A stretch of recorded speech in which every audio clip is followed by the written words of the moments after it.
Hey guys, it's me again. This is not a real GG-W-113. This is a replica that I bought used long time ago. The listing was for a watch that was used for a movie prop. Yeah, and I just went for it because it was really cheap. I paid like $30 for it. It has a manual wind movement, and the seller guaranteed that the watch was working fine. So I just went for it. When I got it, I realized that it's got the GG-W-113 style engraving on the case back. So yeah, it's a replica. I opened it. It's got a Chinese movement in it, but the dimensions are pretty accurate. It's got the sandblasted case. There's a ghost state position that you can hear when you turn the crown. And it's a hacking movement. I think I had it for a couple of years. It's running at like -7 seconds a day. 34 millimeters case size. And I think it's like 10 millimeters thick. I always wanted to see how these fit on my wrist. I have a decent sized wrist. My wrist is, or at least a part of the arm that I wear my watches are come in at just over 7 inches. So these things look quite small on me. And like I said, like people come up to me and tell me it's quite small.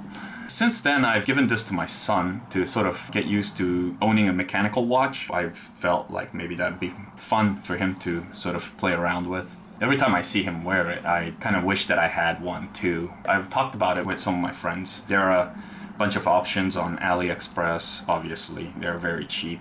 Obviously, the Hamilton Khaki Field Mechanical 38 millimeters, I think, which is a bit bigger than this guy, which is fine. I could rock a 38 millimeter watch, no problem, But, a lot of my friends had it already, because it's a great watch. It's beautiful and it's made well and it's Hamilton, right? And it's got the Caliber H50, which is their hand-winding version of the Powermatic 80, That's a spec monster, right? And especially the look of the watch is very true to the original. And I'm sorry, this isn't the original, but like it's very true to the original with the sandblasted case. It's such a great looking watch.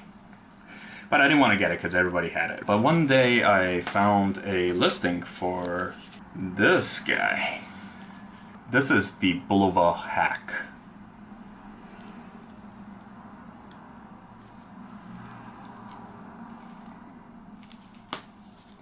This came up and I was thinking, oh, it's a Bulova, so naturally, Miyota movement, 38 millimeter case. It takes its design inspiration from the GG-W-113, and it was a great deal. I paid around $160 for it, and I saw the retail, and the retail is a bit higher, so I thought, what, why not? Because the seller said that it's in almost new condition. I think it's pretty clean. So first of all, this is considerably cheaper than the Hamilton. It looks less like the GG-W-113. In fact, it's a very different watch. The only thing that these two have in common is the numeral markers, and that's about it. And when I say numeral markers, I mean just the fact that they both have the 12-hour marker and the military time marker.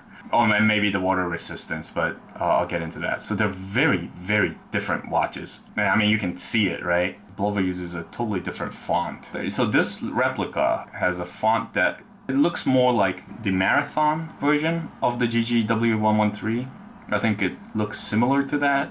And the case is not sandblasted. It's brushed. It's not the best brush finish, but it gives it a very different feel to it.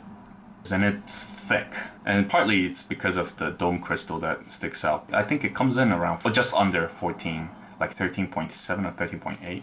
It's pretty thick. It has a 18 millimeter lug width, so it's got 18 millimeter strap. It adds a charm to it, I think. Very minimal water resistance of 30 meters. Well, I don't know what the difference is between a 30 meter water resistant watch and a 50 meter water resistant watch. So the name says it all. I mean, it hacks. These are polished hands. So, okay, so this is the GG-W-113 replica on my wrist that's just over 7 inches. And you know what? I don't know why people make a big deal out of it. It looks fine, really. if I don't say so myself. I'm not sure if it's just the shape of my arm or I don't know what it is, but like for thinner watches, it tends to float a little bit. If you can see, like it doesn't sit on my wrist, and the band's kind of tight already. When I move my arm like this, it like just stays up. Like I don't know, this I like this feel. It's very Vietnam War, I guess, or something. You know what I mean? Gives it that vibe, right? This is the Bulova.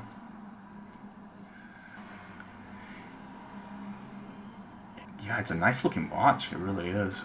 It's a very different feel. And you know, the funny thing is, for this one, thanks to the thickness, right, it doesn't float. And on top of that, you know, I think because there's some squishy part of my wrist, it like sinks in a little bit, so it doesn't feel as tall. Just something about the brush finish on the case, the font used on the dial, the polished hands, it feels so different. If you really want a sort of an old military field watch, vintage ones, or the ones that resemble vintage military watches, this will probably not scratch your itch. It didn't scratch mine, so, but I'm quite happy with this. The strap that comes with the watch is long, so